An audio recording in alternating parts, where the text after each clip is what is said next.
สถาบันธรรมาภิวัตน์บ้านศพเตินตำบลศพปาด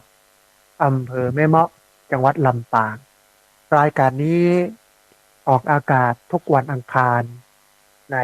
เวลาตี 5ไปจนถึง7 โมงเมื่อเจ้าผ่านทางเครือข่ายสถานีวิทยุคลื่นสีขาวเพื่อชาวประชาซึ่งมีอยู่หลายคลื่นหลายสถานีหลายจังหวัดออกอากาศผ่านทาง Facebook ไลฟ์ซึ่งเป็นไลฟ์สดของสถานีวิทยุวัดฝายหินบันทึกเทปเอาไปออกอากาศผ่านทางสถานีวิทยุเพื่อการศึกษาและพัฒนาอาชีพ Radio Network FM 99.50 เมกะเฮิรตซ์ของวิทยาลัยเทคนิคกฟผแม่เมาะและเอาไปออกผ่านทางเพจของสถาบันธรรมาภิวัตน์ซึ่งช่องทางสุดท้ายทางหลังนี้ท่านผู้ฟังสามารถไปติดตามรับฟังย้อนหลังไปก๊อปปี้ลิงก์ไปคัดลอกลิงก์ส่งแชร์เอาไปให้กับญาติธรรมทั้งหลายได้ยินได้ฟังกันได้แถมตัวท่านผู้ฟังวันนี้เราปะกันในบรรยากาศพายุฝนค่ะซึ่งตะวานี้นะฮะฟ้าฝนกระหน่ำพอสมควรนานก็ครึ่งชั่วโมงนะตกหนักมากเกินชั่วโมงแล้วก็หลังจากนั้นก็โปรยปลายมาหลายพื้นที่ก็นักในช่วงเช้านะฮะภาวะอย่างเงี้ยท่านผู้ฟังเขาต้องระมัดระวังเรื่องน้ำเด้อน้ำล้นตลิ่งน้ำป่าไหลหลากดินโคลนถล่มอันนี้เป็นเรื่องสำคัญแล้วก็ในเช้าวันนี้ช่วงเวลาตี 5 ถึง 6 โมงเช้าท่านอาจารย์พระครูอภิวัฒนวิกรมเปิ้ลขอเวลาเอาไปทำความเข้าใจเอาไปประชาสัมพันธ์ให้กับพี่น้องที่จะติดตามลำตัวกันไปถวายเทียนเข้าพรรษานะฮะพระอาจารย์เปิ้ลก็แจ้งมานะว่าขอเวลาเนอะประมาณชั่วโมงหนึ่งถ้าเสียดายในช่วงต้นของรายการไฟดับนะฮะเปิ้ลก็เลยมาได้ออกในช่วงนั้นแต่ว่าออกในช่วงปลายๆแต่ก็ได้หูความดีอาตมาภาพก็เลยคิดว่าถ้าการทำความเข้าใจใช้เวลาน้อยเนี่ยอาจจะมาเข้าใจก็เลยถวายเวลาเพิ่มคือเปิ้ลไปแหมแต่ว่าเปิ้ลก็คิดว่าน่าจะพอละสำหรับการประชาสัมพันธ์นะฮะนี่ก็อนุโมทนาบุญเนอะกับพี่น้องที่ได้ไปร่วมกันนะที่จะได้ไปร่วมกันถวายเทียนเข้าพรรษาในภาคอีสานแอมบอกที่วันที่จะถึงนี้นะฮะต้องอนุโมทนาบุญกับพี่น้องแต่นะฮะอาตมาภาพติดภารกิจนักท่านผู้ฟังวันพรุ่งนี้ก็เป็นโรงเรียนผู้สูงอายุแล้วก็2-3 วันถัดไปเนี่ยก็จะมีการประชุมมีการบรรยายซึ่งก็ทับกิจนิมนต์ไว้ล่วงหน้าเป็นเดือนๆนะฮะอันจะไปปฏิเสธเปิ้ลนี่เนอะมันก็เป็นการเสียนะบ่ได้ก็เลยเอาละเอาไว้โอกาสหน้า ถ้าพร้อมก็จะได้ไปร่วมทำบุญกับตัวนะท่านผู้ฟังก่อนที่จะเข้าสู่เนื้อหาสาระนะในวันนี้นะซึ่งจะอู้เอ่ยกันถึงเรื่องหลวงพ่อพุทธทาสพระที่เปิดพื้นที่ให้คนได้มาศึกษาเรื่องพุทธศาสนาที่แท้จริงและก็เป็นพระที่เปิดเผยเรื่องนิพพานดึงเฮานะกลับเข้ามาสู่นิพพานคือเฮาได้เข้าใจเรื่องนิพพานซึ่งเป็นเป้าหมายสูงสุดของพุทธศาสนาซึ่งเรื่องนี้น่าสนใจนะฮะแต่ก่อนที่จะไปเรื่องนั้นนั่นผู้ฟังในวันที่25 กันยายนพุทธศักราช2567เป็นวันพุธเนาะเวลา 13 นาฬิกาก็คือบ่ายโมงก็เรียนเชิญเจริญพรพี่น้องท่านผู้ฟังเนอะถ้าท่านใดว่างเว้นจากภารกิจการงานได้มาร่วมทำบุญทอดผ้าป่าสามัคคีเพื่อสมทบทุนในการจัดตั้งมูลนิธิที่ณที่พักสงฆ์สถาบันธรรมาภิวัตน์บ้านศพเตินตำบลศพปากอำเภอแม่เมาะจังหวัดลำปางครั้งที่แล้ว3 ปีที่แล้วเขาจัดงานครบรอบ10 ปีของที่พักสงฆ์สถาบันธรรมาภิวัตน์แล้วก็มีการระดมทุนที่จะมาจัดตั้งมูลนิธิ200,000แต่เผอิญว่าช่วงนั้นเนี่ย โยมซึ่งเป็นเจ้าของที่ดินข้างๆซึ่งเขาก็หมายตาไว้ว่าจะซื้อของเปิ้น เปิ้นรีบใช้เงินเปิ้นจะเอาไปแปลงบ้าน ก็เลยเอาเงินมูลนิธิเนี่ยไปซื้อเปิ้นเนี่ยก่อนไปแล้วก็จะไปจัดตั้งเผอิญว่าทางหน่วยจัดตั้งก็คืออำเภอเปิ้นบอกว่ามูลนิธิสถาบันธรรมาภิวัตน์เนี่ยมันมีมูลนิธิหนึ่งที่คือชื่อคล้ายกันก็คือมูลนิธิธรรมาภิวัตน์เพราะฉะนั้นก็เปลี่ยนเป็นชื่ออื่นก็เลยมาปรึกษาหารือกับกรรมการครับญาติโยมก็เลยเป็นมูลนิธิธีระปัญโยขึ้นมานะฮะอันนี้ก็เป็นที่มาที่ไปในการจะระดมทุนในวันพุธที่25กันยายนพุทธศักราช2567เวลาบ่ายโมงทีนี้ท่านผู้ฟังที่ผ่านมาเนี่ยก็ได้เอิญเชิญชวนญาติโยมได้มาร่วม กินร่วมทานกันก็ที่ผ่านมาก็มีท่านอาจารย์ดรสุภาวดีแช่มเพื่อนก็ร่วมทำบุญมามีนางสาวพรวสินนันทไลเพื่อนก็ได้ร่วมทำบุญมามีพระครูศรีวชิระคุณก็ได้ร่วมทำบุญมาท่านอาจารย์พระครูศรีวชิระคุณเนี่ยเป็นเพื่อนในสมัยเรียนหนังสือที่มหาจุฬาลงกรณราชวิทยาลัยวิเศษเชียงใหม่วัดสวนดอกแล้วก็อยู่ด้วยกันที่วัดลำเปิงตอนนี้เปิ้นเป็นผู้ช่วยเจ้าวาดวัดประยุรวงศาวาสนะฮะเป็นปรริญญาธรรม7-8ประโยคแล้วก็เป็นด็อกเตอร์นะเป็นเจ้าหมู่เดียวกันเปิ้นก็หันเฮาอยากจัดตั้งมูลนิธิเปิ้นก็ร่วมทำบุญมาก็มีสามเณรแรงนะมีพระแรงนะพระแรงหารก็พระแรงหารเนี่ยสมัยตะเมินเปิ้นมาเรียนหลักสูตรทวิศึกษาที่แม่เมาะเรียนที่วิทยาลัยเทคนิคกปภแม่เมาะสมัยเปิ้นเป็นนักเรียนเป็นรุ่นแรกที่เรียนช่างยนต์นะฮะสามเณรแรงหารเปิ้นเป็นตุเจ้าเปิ้นก็เกิดเติงหาเสมอก็ได้ร่วมทำบุญมามีแม่จันเรือนใสเวียงตะการสันปะตองเชียงใหม่มีคนโยมสุพจน์แก้วคำลือมีคนโยมสมจิตกันมโนมีคนโยมชินกรเทพอุดนะฮะตอนนี้ร่วมทำบุญกันมาได้7 ราย8 รายได้ปัจจัยอยู่ที่15,299 บาทอาจจะใช้อยู่200,000นะท่านผู้ฟังเนอะ จะใช้อยู่200,000เพราะฉะนั้นเรียนเชิญเจริญพรท่านผู้ฟังได้มาร่วมบุญกันสำหรับท่านผู้ฟังท่านใดที่ว่างเว้น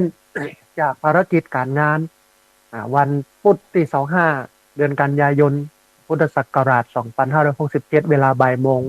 ว่างตรงนั้นบ่ได้ทำกิจภาระที่ไหนก็สามารถได้มาร่วมบุญกันได้มาทำบุญกันได้ที่หน้างานนะฮะสำหรับท่านใดที่บ่ได้มาติดภารกิจก็สามารถร่วมทำบุญได้ที่ธนาคารกรุงไทยเลขที่บัญชี5360770007ชื่อบัญชีสถาบันธรรมาภิวัตน์นะฮะอันนี้ก็เป็นช่องทางในการร่วมทำบุญสามารถร่วมทำบุญได้ที่ธนาคารกรุงไทยเลขบัญชี5360770007ชื่อบัญชีสถาบันธรรมาภิวัตน์แต่สำหรับท่านใดที่จะมาร่วมทำบุญก่อนบ่ได้มาในวันงานแต่ว่าว่างเว้นภารกิจการงานอยากจะมาร่วมก่อนก็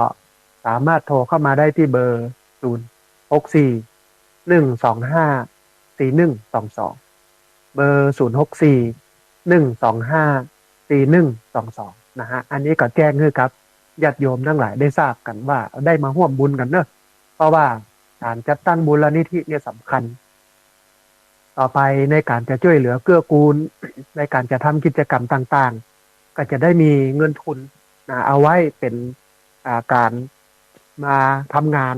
เผยแผ่พระพุทธศาสนาแล้วก็งานพัฒนาสังคมระยะหลังๆเนี่ย อาตมาภาพก็ทำงานพัฒนาสังคมเยอะ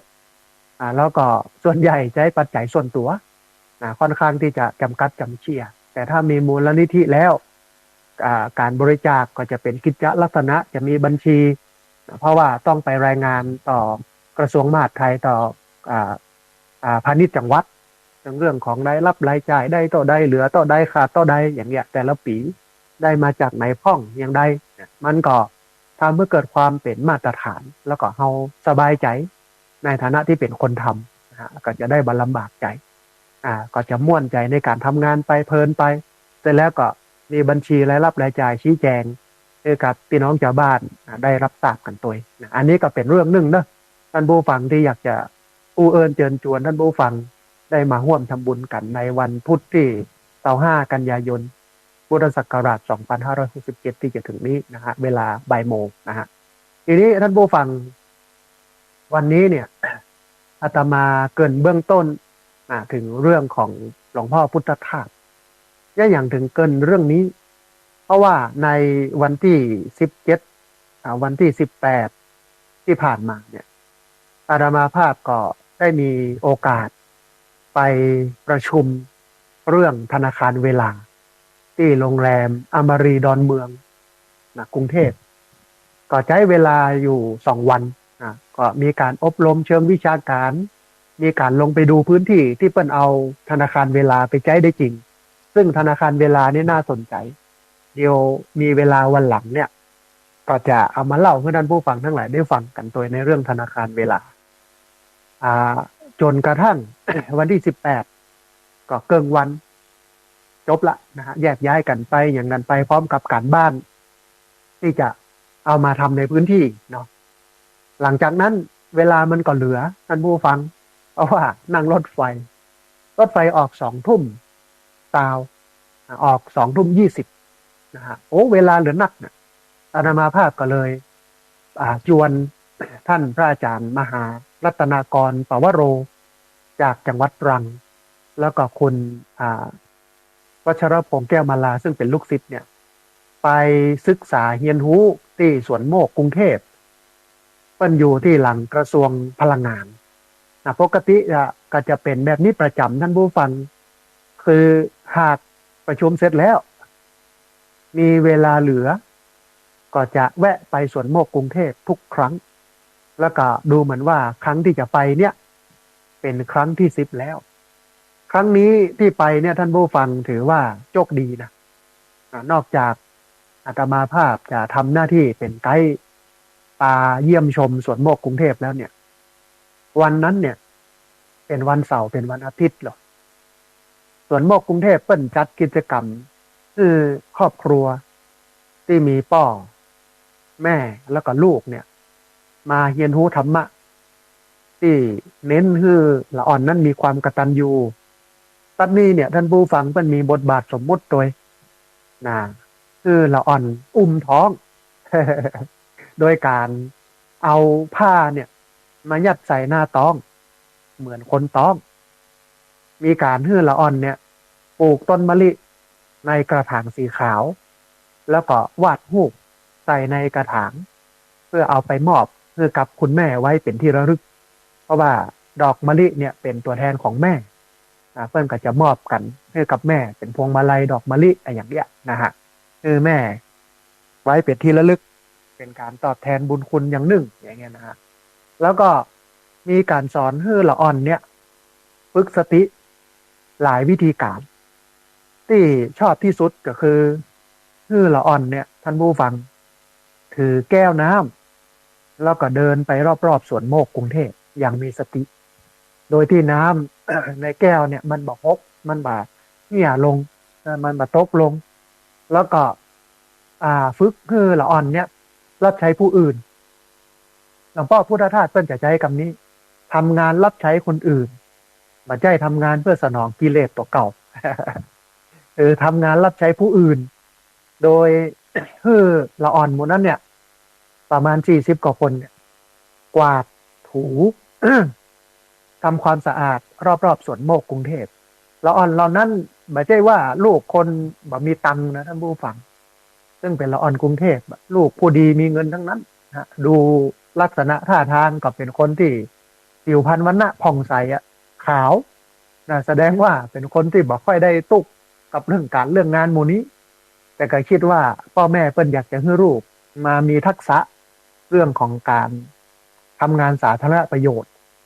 กวาดถูเพี้ยวพัดล้างห้องน้ำห้องต้าอย่างเนี้ย แล้วอ่อนก็เพลินนะท่านผู้ฟังปัดกวาดเช็ดถูดูแลทำความสะอาดคณะที่อาตมาภาพเข้าไปกับคณะเนี่ยเปิ้นกำลังกวาดเปิ้นกำลังถูเปิ้นกำลังเจ็ดกันอยู่แล้วอ่อนหันตุเจ้าเดินมาปุ๊บนะก็วางสัมภาระไม้กวาดไม้ถูผ้าเจ็ดลงแล้วก็ประนมมือนั่งคุกเข่าถ้าเป็นพ่อชายก็คุกเข่าท่าเทพบุตรไม่ยิงกับคุกเข่าท่าเทพธิดาหรือนั่งพับเพียบแล้วก็บอกว่านมัสการเจ้าค่ะพระอาจารย์นะอันเข้าหันอย่างเงี้ยมันมันทำให้เกิดกำกึดได้สองแบบหนึ่งก็คือว่าโอ้เนี่ยเหมือนที่พระพุทธเจ้าว่าแต่พันโตเศรษโถมนุษย์เสสุในหมู่มนุษย์ทั้งหลายผู้ที่ฝึกตนดีแล้วประเสริฐที่สุดนะละอ่อนน้อยๆอย่างเงี้ยเปิ้นมีพฤติกรรมอย่างอี้เปิ้นมีความเคารพในพระสงฆ์นะเปิ้นรู้จักกรรมในการจะกล่าวกับพระสงฆ์ว่าจะใจกรรมว่าอย่างใดที่สำคัญที่สุดเนี่ยเวลาพระสงฆ์เดินมาก็บ่เหมือนละอ่อนคนอื่นที่บ่สนใจให้ดีอย่างที่อื่นนะฮะแต่ที่นี่เนี่ยเปิ้นหันพระเจ้าเดินมาเปิ้นก็กราบก็ไหว้เปิ้นก็นมัสการถูกใจกรรมถูกอย่างเงี้ยนะฮะอันเนี้ยคือสิ่งที่เห็นเนี่ยมันทำให้เกิดอาตมาภาพได้กึดว่าอ๋อเพราะฉะนั้นคนเหล่านี้เมื่อได้มาฝึกอย่างอี้แล้วเขาจะหันคนเป็นคนเขาจะรู้คุณค่าของความเป็นคนรู้จักอ่อนน้อมถ่อมตนรู้จักเรื่องเสียสละรู้จักเรื่องของมารยาทเรื่องระเบียบเรื่องความรับผิดชอบเรื่องจิตใจที่มีเมตตาอารีเกื้อกูลแบ่งปันมามองใครเป็นศัตรูอย่างเงี้ยนะฮะทีนี้ท่านผู้ฟังกลับไปมองที่พ่อแม่ที่ไปตัววันนั้นเปิ้ลก็มีแยกพ่อแม่ไปต่างหากแล้วอ่อนก็เนี่ยกิจกรรมต่างหากนะไปฝึกสตินะไปวาดไปเขียนไปโน่นนี่นั่นไปทำความสะอาดโน่นนี่นั่นทำไปในส่วนของละอ่อนเกือบ30-40 คนส่วนพ่อแม่เนี่ยท่านผู้ฟังเปิ้ลก็เอาพ่อแม่แยกไปแห่งตีหนึ่งไปชั้น2นะฮะไปฝึกให้พ่อแม่ได้รู้ถึงวิธีการสอนละอ่อนของสวนโมกฝึกให้พ่อแม่รู้จักการกราบเบญจางคประดิษฐ์ เพราะว่าพ่อแม่บางคนเนี่ยกราบบ่จ้างเลยบอกหูเหนือหูใต้อะนะฮะเปิ้นก็สอนนั่นเลยกราบเบญจางคประดิษฐ์กราบอย่างใดอัญชลีวันทาอภิวาทอย่างใดอัญชลีแปลว่าประนมมือวันทานี่หรือคือการไหว้อภิวาทคือการมอบอย่างเงี้ยแถมบปอท่านผู้ฟังฝึกให้พ่อแม่เนี่ยสวดมนต์เหมือนละอ่อนนะฮะคือสอนละอ่อนอย่างใดเอามาสอนพ่อแม่อย่างนั้นเพื่อให้พ่อแม่ได้รู้ถึงวิธีการสอนและเพื่อให้พ่อแม่เนี่ยเอาไปสอนลูกได้ที่บ้านแห่งกำหนึ่งเอาไปย้ำซ้ำเติมแห่งกำหนึ่งที่บ้านนะฮะฝึกให้พ่อแม่สวดมนต์ท่านผู้ฟังลูกสวดอย่างใดพ่อแม่ก็สวดอย่างนั้นฝึกเจริญอานาปานสติ ถือแก้วน้ำเดินนะพ่อแม่ก็เนี่ยเหมือนละอ่อนนะแล้วก็ที่สำคัญที่สุดก็คือการได้เรียนรู้บทบาทหน้าที่ของการเป็นพ่อแม่ที่ดีในทัศนคติของพุทธศาสนาตอนนี้เนี่ยที่จริงเปิ้ลก็มีสอนอยู่ในทิศ6นะทิศ6สิงคารกสูตรเปิ้ลอู้ถึงเรื่องทิศ6หน้าที่ของพ่อแม่ ที่มีต่อลูกหน้าที่ของลูกที่มีต่อพ่อแม่อย่างเงี้ยนะฮะอันนี้ก็เป็นพ่อแม่ฝึกไปพัฒนากันไปตัดท่านแถมห้องชั้น2เนี่ยนะเปิ้ลมีหลายชั้นหรอก3ชั้น4ชั้นนะฮะไปชั้นที่2เนี่ยก็เห็นมี2กลุ่มมี2ห้องกลุ่มหรือว่าห้องที่1เนี่ยเป็นชาวต่างชาติเป็นฝรั่งที่เปิ้ลกำลังเรียนอานาปานสติมีอาจารย์ฝรั่งมาบรรยายนั่งสมาธิกันอยู่ห้างแล้วก็กลุ่มหรือว่าห้องที่2เนี่ยเป็นชาวไทยกำลังเรียนรู้เรื่องของอานาปานสติคนไทยก็บรรยายกันไปโดยเฉพาะวิปัสสนากรรมฐานตามแนวของดร.โคเอนกาเปิ้ลก็ฝึกขึ้นไปทีนี้ก่อนครับท่านผู้ฟังก็แวะห้องหนังสือ ไปเลือกซื้อหนังสือของหลวงพ่อพุทธทาสหนังสือของหลวงพ่อพุทธทาสเนี่ยเป็นหนังสือที่สามารถใช้เป็นหลักในเรื่องของการเป็นพุทธแท้ได้โดยที่บะอิงเอาไสยศาสตร์เอาเรื่องอิทธิฤทธิปาฏิหาริย์ดลบันดาลเพราะว่าหลวงพ่อพุทธทาสเปิ้นปฏิเสธเรื่องหมดนี้แล้วก็เหมือนกับที่พระพุทธเจ้าปฏิเสธแต่ว่าวันเนี้ยชาวไทยเอามาแยะกัน มันตรงกันข้ามกับพุทธนะฮะก็เลือกได้มาเล่มหนึ่งนะก็ที่จริงเป็นคนที่ติดตามงานเขียนหลวงพ่อพุทธทาสมาตลอดท่านผู้ฟังแต่เผอิญว่ามันลงหูลงตาไปได้ยังไงบอกหูเล่มนั้นนะก็คือวิธีการทำลายอัตตาวิธีการทำลายตัวตนนะความยึดมั่นถือมั่นว่าเป็นตัวเฮาว่าเป็นของเฮาซึ่งเป็นรากเหง้าของความตุกข์นะฮะก็ซื้อมาเล่ม100 บาทบ่แพงนะฮะเอามาอ่านแถมอันหนึ่งที่น่าชื่นชมที่สวนโมกกรุงเทพก็คือว่าทุกคนที่มาสวนโมกกรุงเทพเวลารับประทานอาหารเนี่ยเพิ่นจะใช้กะละมังสแตนเลสกะละมังเดียวกับจ้อนใบหนึ่งแค่นั้นเองนะฮะบ่มีอย่างอื่นนะตักอาหารตักของหวานตักผลไม้รวมด้วยกันผู้คนอาศัยในกะละมังนั้นทั้งหมดบอกว่าอาหารข้าวอาหารหวานขนมนมเนยเป็นผลไม้กลางไม้ก็เอารวมในหั่นในกะละมังหั่นถ้าจะอู้เป็นภาษาหยาบๆบ้านเฮาก็เหมือนอันกะละมังข้าวหมานะฮะเปิ้นก็ฝึกอย่างนี้เพราะว่าการกินเนี่ยมันบ่ต้องไปติดกับรสชาตินะแล้วก็เมื่อกินเสร็จแล้วท่านผู้ฟังก็ล้างเองนะมันมีไผมาเป็นอันพนักงานล้างฮื้อนะ เก็บเองพร้อมเจ็ดเองล้างเองเจ็ดเองเก็บเองนะฮะเปิ้นบ่ได้สนใจว่าจะร่ำรวยมาจากไหนจะยากจนบ่มีสตังค์มาอย่างใดจะตำแหน่งแห่งหนสูงส่งเพียงใดตัดนี้เนี่ยเปิ้นมองคนเป็นคนเปิ้นมองคนเหมือนคนเปิ้นมองคนเท่ากันตามแบบฉบับของหลวงพ่อพุทธทาสที่หลวงพ่อมักสอนว่ากินอยู่อย่างต่ำแต่มุ่งกระทำอย่างสูงกินง่ายอยู่ง่ายแต่ไม่มักง่ายนะฮะสโลแกนเนี่ยเป็นสโลแกนของหลวงพ่อพุทธทาสกินอยู่อย่างต่ำแต่มุ่งกระทำอย่างสูงกินง่ายอยู่ง่ายแต่ไม่มักง่ายนะฮะแล้วก็หันเปิ้นกินอย่างนั้นเนี่ยคำคมของหลวงพ่อพุทธทาสอันนี้เนี่ยอาตมาภาพก็เอามาใช้กับนักเรียนโรงเรียนผู้สูงอายุคือนักเรียนโรงเรียนผู้สูงอายุท่องตอนกินข้าวตอน3 ครั้งก่อนจะกินข้าว อาตมาภาพก็บอกว่าเนี่ยมีคาถากินข้าวลำเอาไปท่องกันเนอะเพื่อนก็พัดเวรกันมาใครเป็นคนท่องนะฮะก็เอามาท่องกินอยู่อย่างต่ำแต่มุ่งกระทำอย่างสูงกินง่ายอยู่ง่ายแต่ไม่มักง่าย3 ครั้งเสร็จแล้วก็ขอบคุณครับขอบคุณค่ะก็กินข้าวไปกินแล้วก็เอามาล้างเองนะเอามาล้างเองก็มีแยกอาหารล้างเสร็จแล้วก็เก็บเองอย่างเองเนี่ยที่วัดก็เป็นอย่างนี้ฝึกคนให้เป็นอย่างนี้บ่ามีในเรื่องของตำแหน่งแห่งหนหน้าที่การงานความร่ำรวยชั้นวรรณะมาเป็นตัวแบ่งแยกมนุษย์อาตมาภาพก็บอกว่าถ้ามีตำแหน่งแห่งหนอะไรยังก็เอาไปไว้ที่หน้ากำแพงวัดพุทธบ่ต้องเอาเข้ามาในวัดเมื่อเข้ามาในวัดแล้วเขาทุกคนเป็นคนเพราะฉะนั้นเมื่อคนทุกคนเป็นคนแล้วก็จะต้องมองคนเป็นคนต้องมองคนเหมือนคนแล้วก็มองเป็นคนเต้ากันบ่มีเก้าอี้พิเศษบ่มีเก้าอี้หลุยเพื่อนั่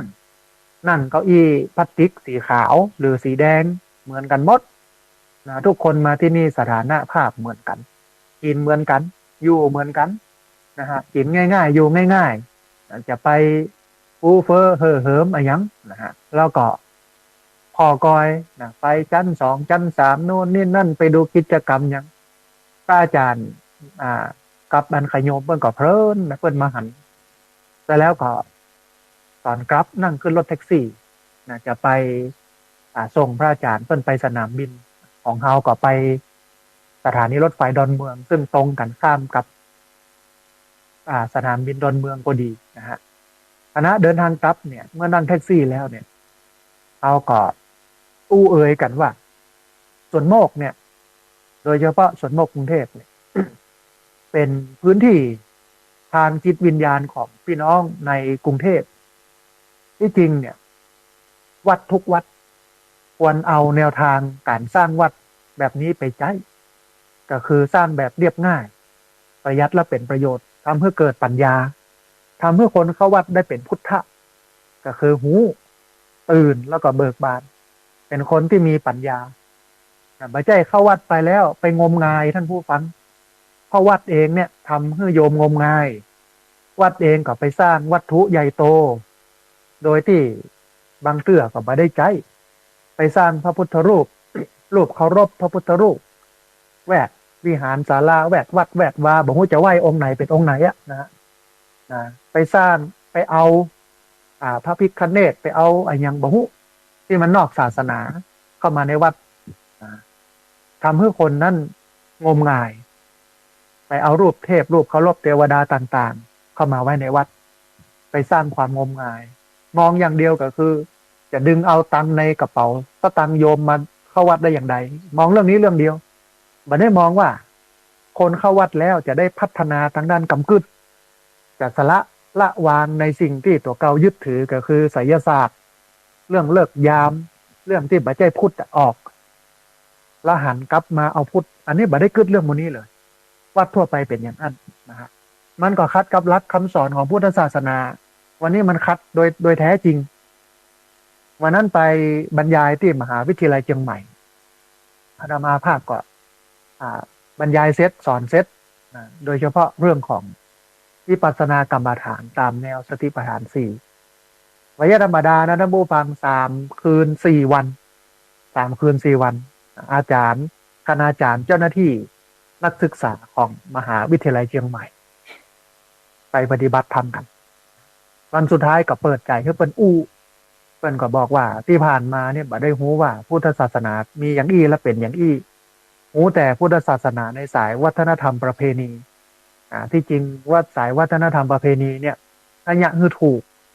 ถ้าอยากฮือดีเนี่ยมันก็ทำให้เราเข้าถึงพุทธได้เหมือนกันแต่ว่าวันนี้มันกลายเป็นพุทธพาณิชย์แล้วก็เป็นเรื่องของความงมงายไปนะฮะบ่ได้สร้างให้เกิดปัญญาถ้าเรามองว่างานไหนเป็นงานพุทธศาสนิกชนนี่เนาะนะฮะ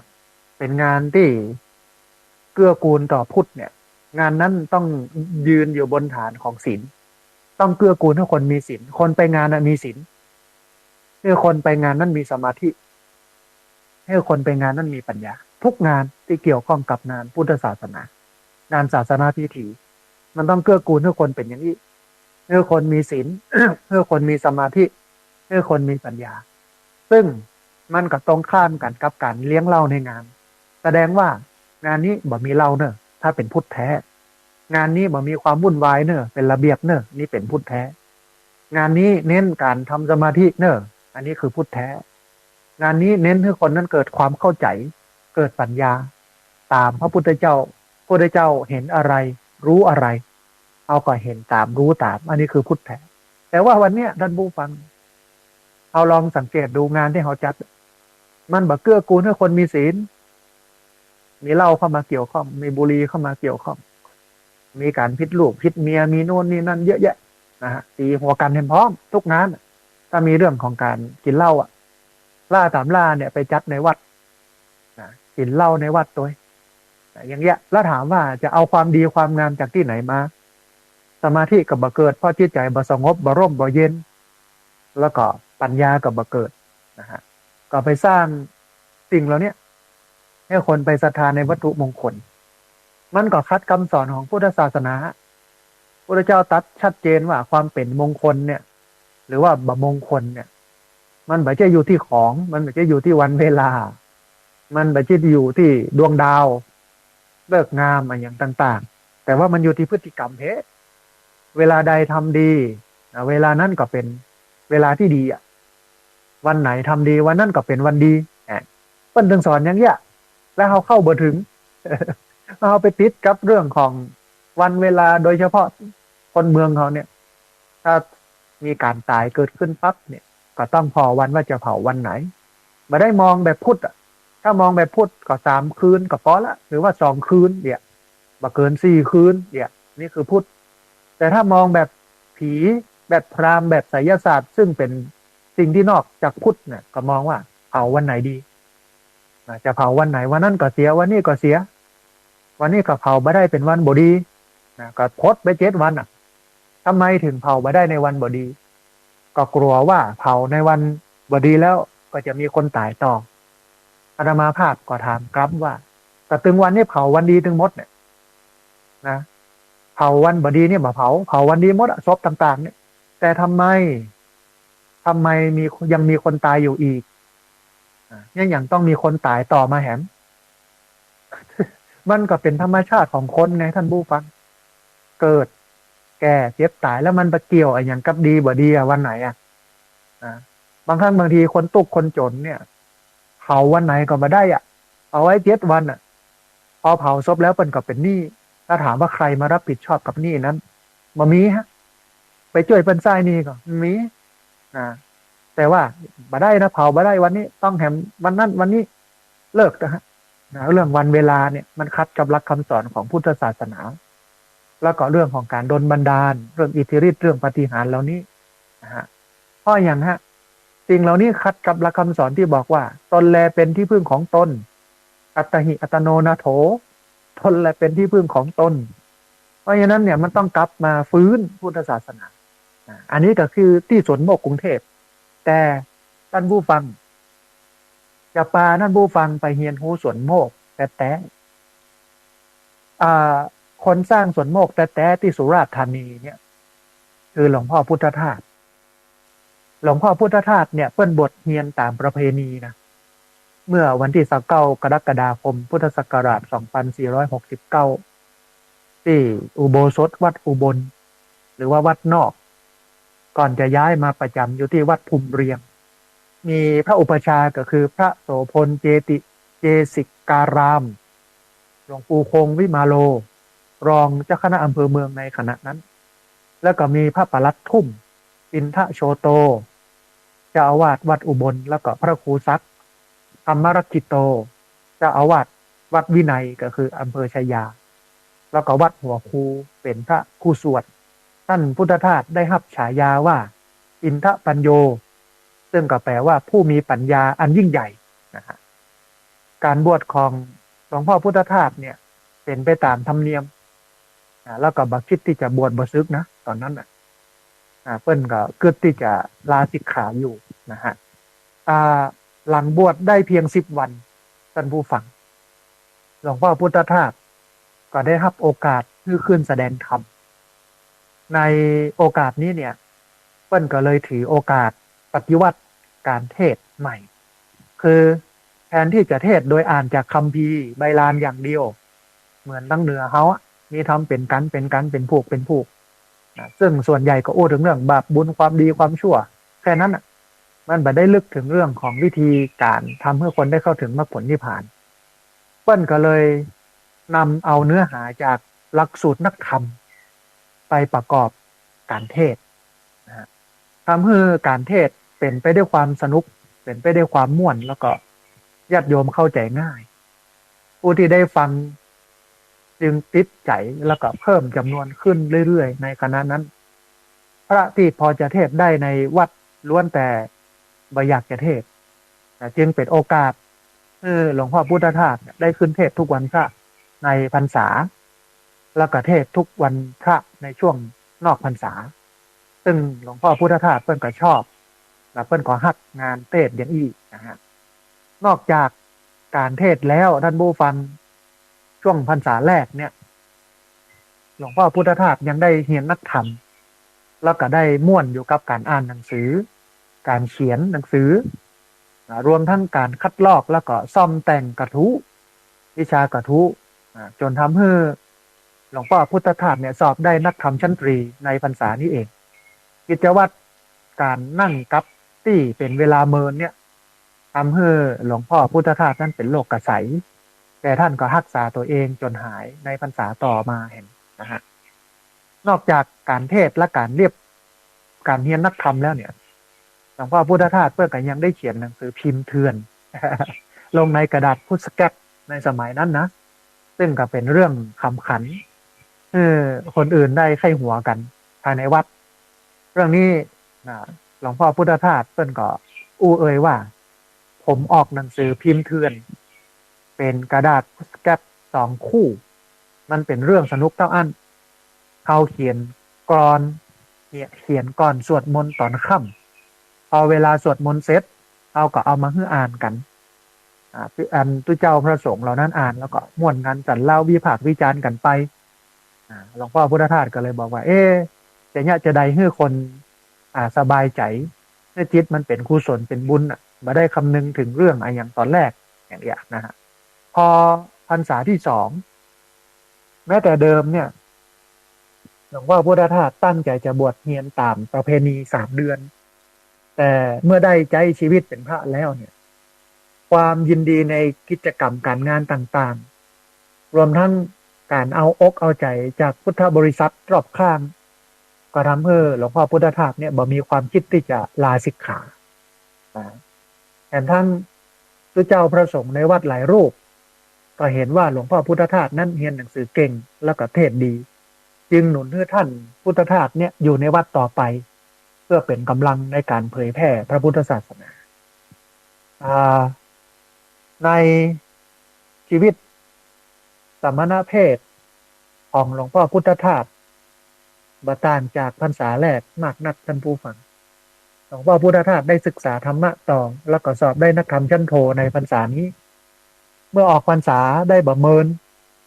ช่วงต้นปี2471ของที่เป็นน้องชายของพ่อหลวงพ่อพุทธทาสเนี่ยได้ผลักดันให้หลวงพ่อพุทธทาสเข้าศึกษาความรู้ทางธรรมต่อที่กรุงเทพหลวงพ่อพุทธทาสก็เดินทางไปกรุงเทพไปเรียนนักธรรมต่อไปเรียนบาลีต่ออยู่ที่ไปอยู่กับพระครูชยาพิวัตรท่านอาจารย์มหากันก็ได้ไปห้ำไปเรียนกันที่หั่นนะฮะหลวงพ่อพุทธทาสได้เข้ามาอยู่กรุงเทพที่วัดปทุมคงคาท่านผู้ฟังโดยอาศัยอยู่กับพระครูชยาพิวัตร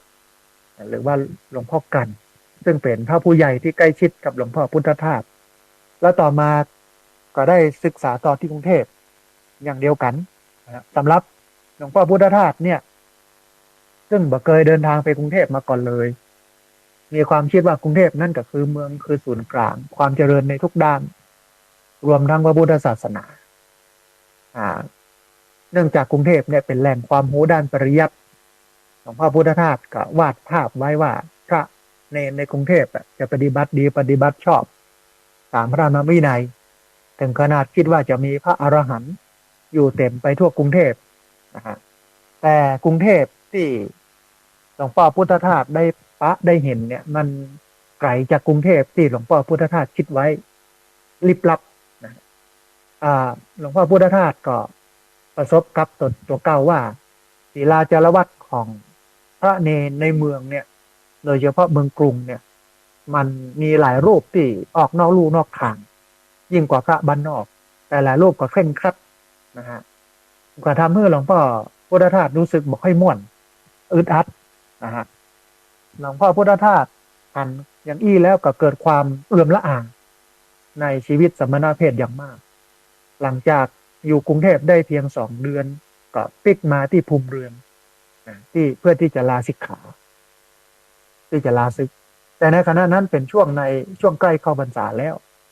มีผู้ทักท้วงว่าจะลาสิกขาตอนนี้มันก็บ่เหมาะหลวงพ่อพุทธทาสจึงตัดสินใจครองสมณเพศแห่งพรรษาหนึ่งแล้วก็คิดว่า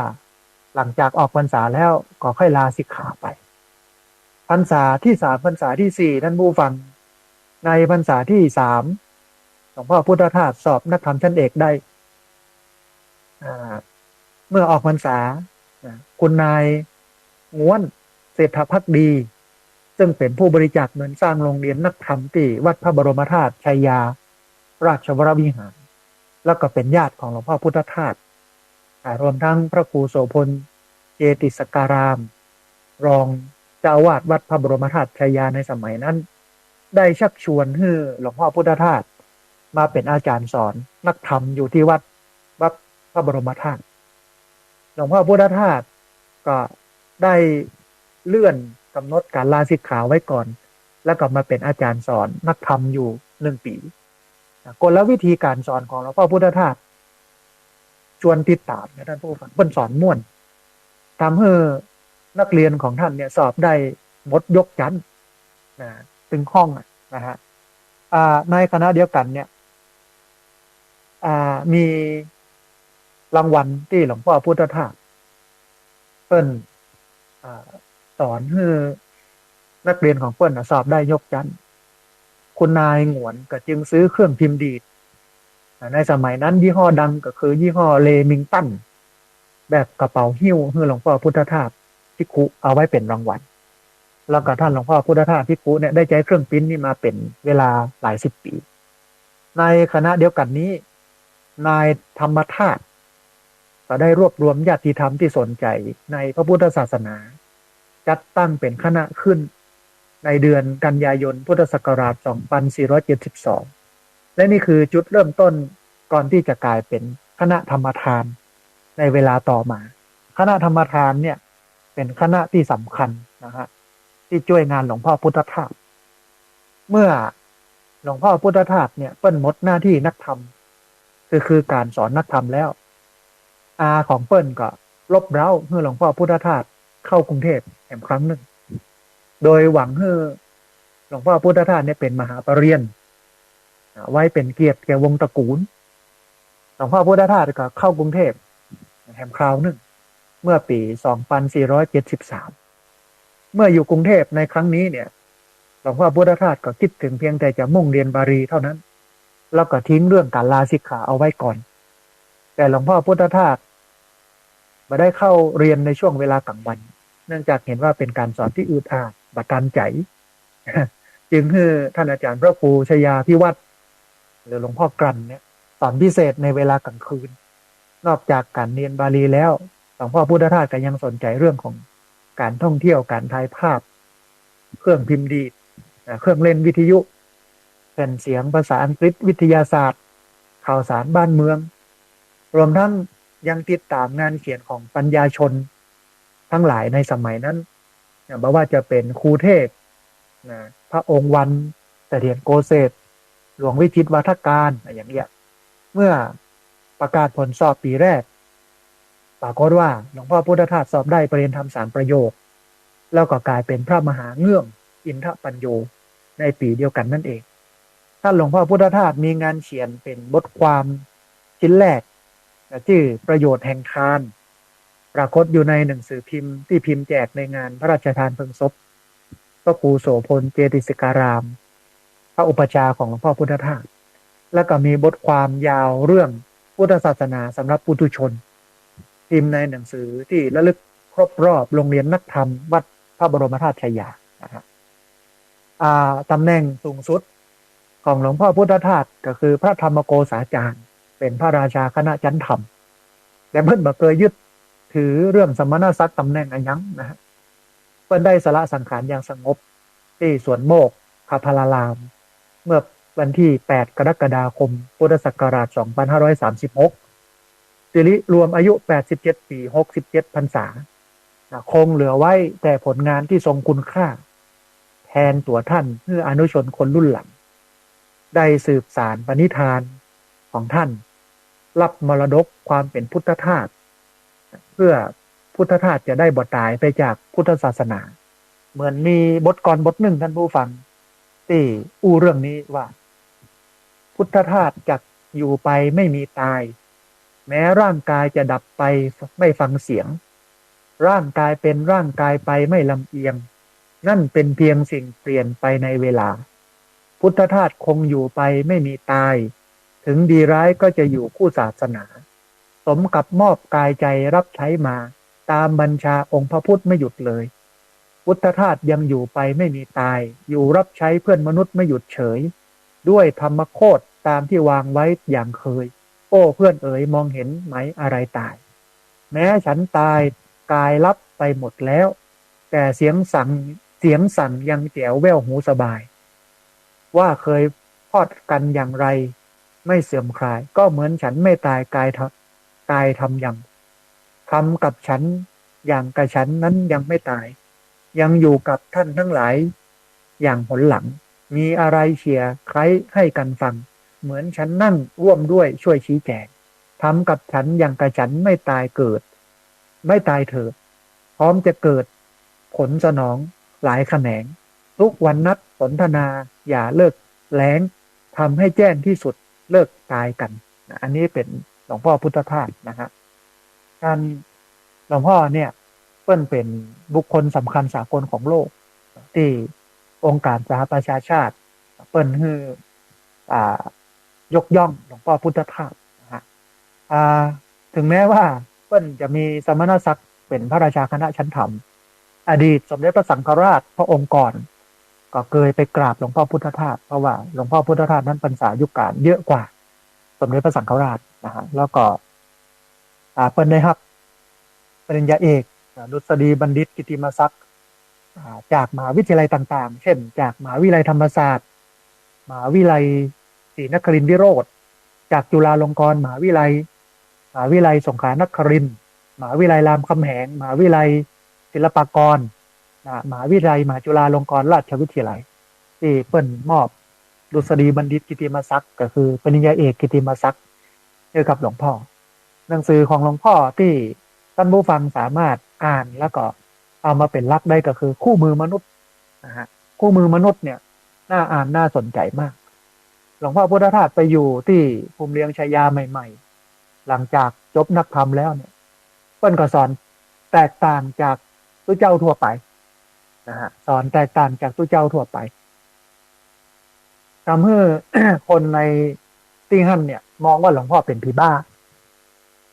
มันมีช่วงหนึ่งหลวงพ่อเล่าให้ฟังในหนังสือว่าบิณฑบาตคนก็มองว่าเป็นผีบ้า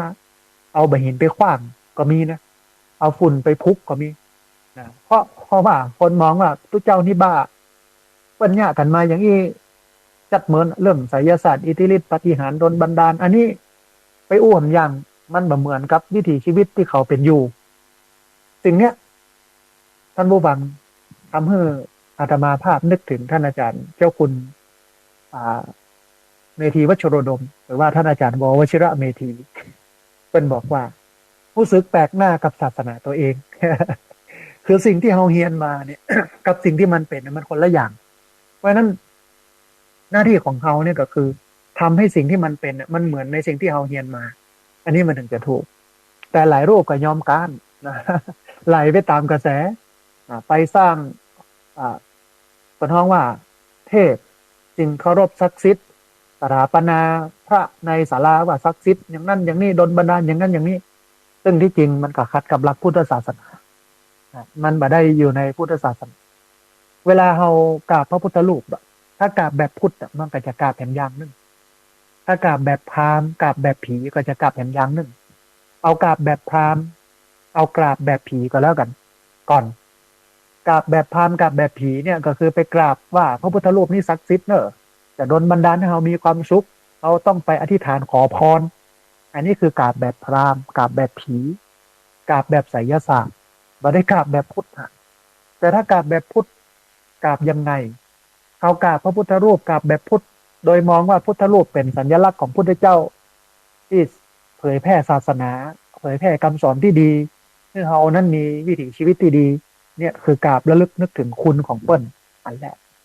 อันที่สองกราบว่าเปิ้ลนี่เหมือนไอดอลเป็นตัวอย่างเป็นต้นแบบของการทำความดีทั้งปวงจากปุถุชนคนที่หนาไปด้วยกิเลส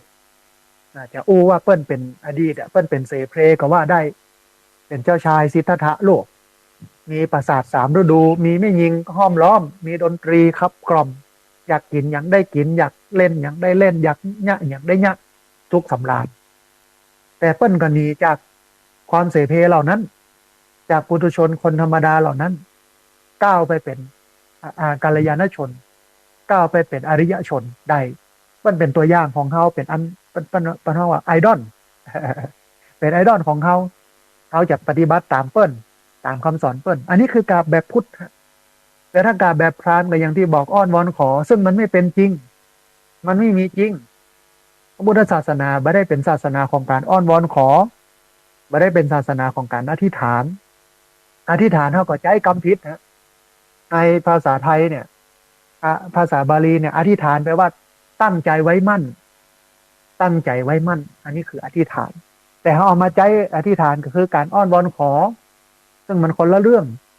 เนี่ยคือสิ่งที่เราจะต้องกลับคืนสู่อ้อมกอดของพระพุทธเจ้ามาทำความเข้าใจศาสนาเฮียใหม่เพื่อที่จะได้ปฏิบัติถูกแต่ว่าเราต้องยึดหลักการนี้ไว้ก่อนว่าถ้าจะเอาเป็นพุทธแท้เนี่ยต้องยืนอยู่บนฐานของศีลสมาธิปัญญาถ้านอกเหนือจากศีลสมาธิปัญญาแล้วเนี่ยไม่ใช่พุทธไม่ใช่พุทธแต่ว่าวันเนี้ยหลายคนก็บอกว่าศาสนามันก็ต้องมีทั้งแก่นทั้งกะพีพี่น้องแต่ดูเหมือนว่าวันนี้กะพีมันจะหนากว่าแก่นแล้วแก่นมันจะน้อยลงไปละเพราะนั้นต้องขยายแก่นนะขยายแก่นของไม้ที่มีแก่นเนี่ยเป็นไม้ที่แข็งแรงสามารถเอามาทำบ้านเอามาทำเสาทำอย่างอื่นได้ส่วนไม้ที่บ่มีแก่นมีแต่กะพีเนี่ยมันอยู่ได้บ่เมินพวกหินหมอดหินย่อยสลายไปตามกาลเวลาได้เร็วเพราะฉะนั้นต้องคืนสู่อ้อมกอดของพระพุทธเจ้านะฮะท่านผู้ฟังต้องขออภัยท่านผู้ฟังที่ไม่ได้เปิดสายให้ท่านผู้ฟังที่ฟังอยู่ทางบ้านได้โทรเข้ามาเพราะว่าเวลามีน้อยก่อนที่จะเอารายการนี้จากลาท่านผู้ฟังทั้งหลายไปจะไปลืมเนอะท่านผู้ฟังในวันพุธที่25 กันยายนพุทธศักราช2567เวลา 13 นาฬิกาก็คือบ่ายโมงเรียนเชิญเจริญพรท่านผู้ฟังได้มาร่วมทำบุญทอดผ้าป่าสามัคคีเพื่อสมทบทุนในการจัดตั้งมูลนิธิธีระปัญโยณที่พักสงฆ์สถาบันธรรมาภิวัตรบ้านศพเสริญตำบลศพปาดอำเภอแม่เมาะจังหวัดลำปางท่านที่มีความประสงค์จะร่วมทำบุญสามารถมาได้ด้วยตัวเองเนอะถ้ามีเวลามาร่วมกันในวันที่25 กันยายน 2567เวลา 13 นาฬิกาแต่ถ้าบ่มีเวลาจะมาทำบุญก่อนหน้านั้นหรือหลังจากนั้นก็ได้เนี่ยก็โทรเข้ามาก่อนเนอะที่เบอร์ 064 125 4122เบอร์ 064 125 4122ส่วนท่านใดที่มีความประสงค์จะร่วมทำบุญแต่บ่สะดวกที่จะเดินทางมาร่วมทำบุญสามารถร่วมทำบุญได้ที่ธนาคารกรุงไทยเลขที่บัญชี5360770007 5360770007นะฮะชื่อบัญชีสถาบันธรรมาภิวัตรเป็นธนาคารกรุงไทยเลขบัญชี5360770007ชื่อบัญชีสถาบันธรรมาภิวัตรที่ผ่านมาก็มีผู้ร่วมทำบุญที่ได้ประกาศไปก็มีดร.สุภาวดีแช่มนางสาวพรวสินนันทไลพระครูศรีวชิระประคุณพระแรงหารแม่จันเรือนใสคุณสุพจน์คำลือเวแก้ววงคำลือนะฮะคุณสุพจน์วงคำลือคุณโยมสมจิตกันมโนคุณชินกรเทพอุดอันนี้ก็เป็นผู้ร่วมทำบุญท่านใดจะร่วมทำบุญมาก็เรียนเชิญเจริญพรแต่รายชื่อเนี่ยอาจจะอ่านมาหมดนะเพราะว่ามีที่ทำบุญมาแล้วก็ไม่ได้เอาลงในตารางนี้นะฮะเพราะว่าต้องเช็คว่าอันนี้ทำบุญมาตัวอีเนอร์เนี่ยอีนะฮะท้ายที่สุดก็จะได้เอาไปรวมกับยอดพระป่าในวันที่25 กันยายนพุทธศักราช2567มีแจกซองโดย เพราะว่าระดมทุนกันเนี่ยงบประมาณใจสูงมากก็200,000 กว่าบาทนะบอกว่าจะได้เท่าใดถ้าได้สัก5-6 หมื่นก็เก็บไว้ก่อนรอมันครบ200,000ก็เอาไปคืนโยมเปิ่นพอดีอย่างท่านผู้ฟังในการจัดตั้งมูลนิธิเนี่ยยืมปัจจัยโยมมาใจก่อนเอาไปจดก่อนตอนนี้ก็อยู่ที่ปลัดอำเภอเปิ้นกำลังดูเอกสารถ้าเปิ้นดูเซตอย่างเซตเนี่ยเขาก็เอาไปยื่นให้เปิ้นแล้วก็จะใช้เวลาหลังจากนั้น3 เดือนในการตรวจสอบข้อมูลให้ครบ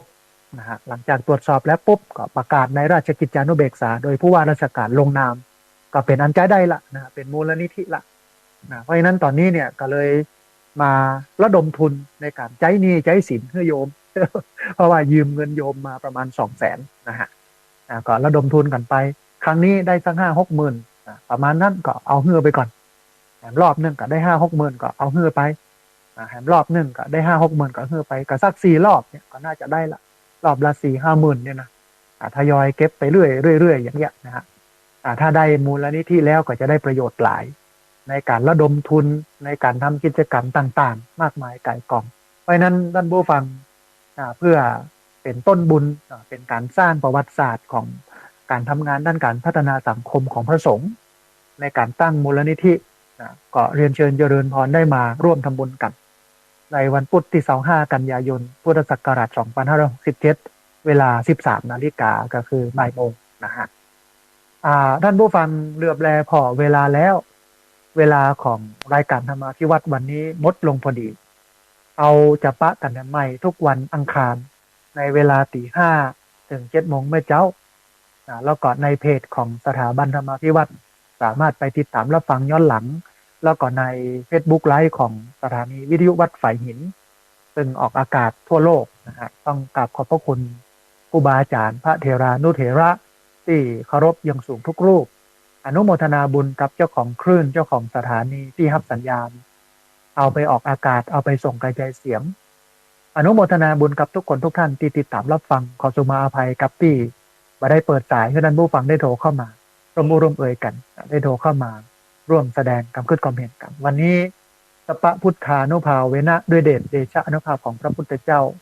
สัพพะธรรมานุภาเวนะด้วยเดชเดชะอนุภาพของพระธรรมเจ้าสัพพะสังฆานุภาเวนะด้วยเดชเดชะอนุภาพของพระสังฆเจ้าศรัทธาสุทธีพระวันตุเตขอความสุขความเจริญในธรรมจงบังเกิดมีแด่บรรดาศรัทธาสาธุชนทุกคนทุกท่านตลอดการเป็นนิจเทินจะเริญพร